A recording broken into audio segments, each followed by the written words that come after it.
નમસ્કાર દર્શકો, પ્રથમ ન્યૂઝ ચેનલમાં આપનું સ્વાગત છે। રજૂ છે આજના સૌથી મોટા અને તાજા બ્રેકિંગ ન્યૂઝ। ચાલો શરૂ કરીએ આજના મુખ્ય સમાચારો સાથે। 32 હાઈ પ્રાયોરિટી પ્રોજેક્ટ્સ કામગીરીની કરાઈ સમીક્ષા।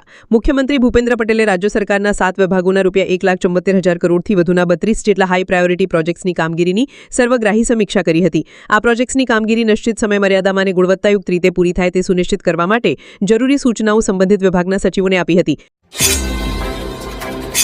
જન્માષ્ટમીનો મેળો બગાડશે વરસાદ। હવામાનશાસ્ત્રી અંબાલાલ પટેલ દ્વારા કરવામાં આવેલી આગાહી અનુસાર ગુજરાતમાં વરસાદનું પ્રમાણ ધીરે ધીરે ઘટશે। બંગાળના ઉપસાગરમાંથી આવેલો ભેજ ગુજરાતમાં ફરી વરસાદ લાવે તેવી શક્યતા છે। 3 ઓગસ્ટથી મોટા ફોરાનો વરસાદ પડી શકે છે। સૌરાષ્ટ્રમાં લોકો જન્માષ્ટમીના લોકમેળાની મજા માણી શકશે। જોકે જન્માષ્ટમી દરમિયાન હળવા વરસાદી ઝાપટા પડશે। જર્મની ભારત વિરુદ્ધ ફરી મોટી કાર્યવાહી। ડોનાલ્ડ ટ્રમ્પે ભારત પર 25% ભારી ટેરિફ લાદ્યો પછી અમેરિકાના વિદેશ વિભાગે હવે ઈરાન સાથે તેલ વ્યવહારો કરવા બદલ 6 ભારતીય કંપનીઓ પર પ્રતિબંધો લાદ્યા છે। આ 6 કંપનીઓમાં Kanchan Polymers, Alchemical Solutions, Ramniklal S Gosalia, Jupiter Dyechem, Global Industrial Chemicals અને પર્સિસ્ટન્ટ પેટ્રોકેમનો સમાવેશ થાય છે। સૌથી ગંભીર આરોપો એલ્કેમિકલ સોલ્યુશન્સ સામે લગાવવામાં આવ્યો છે। રાજ્યમાં લંપીના ખેરમાં 307 પશુઓને અસર। રાજ્યમાં અનેક જિલ્લાઓમાં છેલ્લા 15 દિવસમાં 307 પશુઓમાં લંપી વાયરસના કેસ નોંધાયા। પશુપાલન વિભાગે તાત્કાલિક અસરગ્રસ્ત વિસ્તારોમાં વેક્સિનેશનનું કામ શરૂ કર્યું। આંકડો જોતા જણાઈ રહ્યું છે કે વાયરસ ખૂબ ઝડપથી ફેલાઈ રહ્યો છે।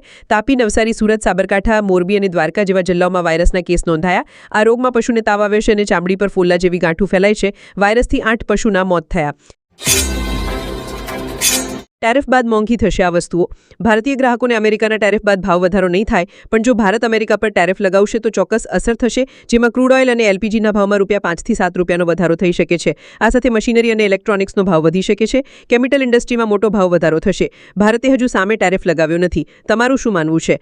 ભારતે ટેરિફ લગાવવું જોઈએ? આ હતા આજના મુખ્ય બ્રેકિંગ ન્યૂઝ।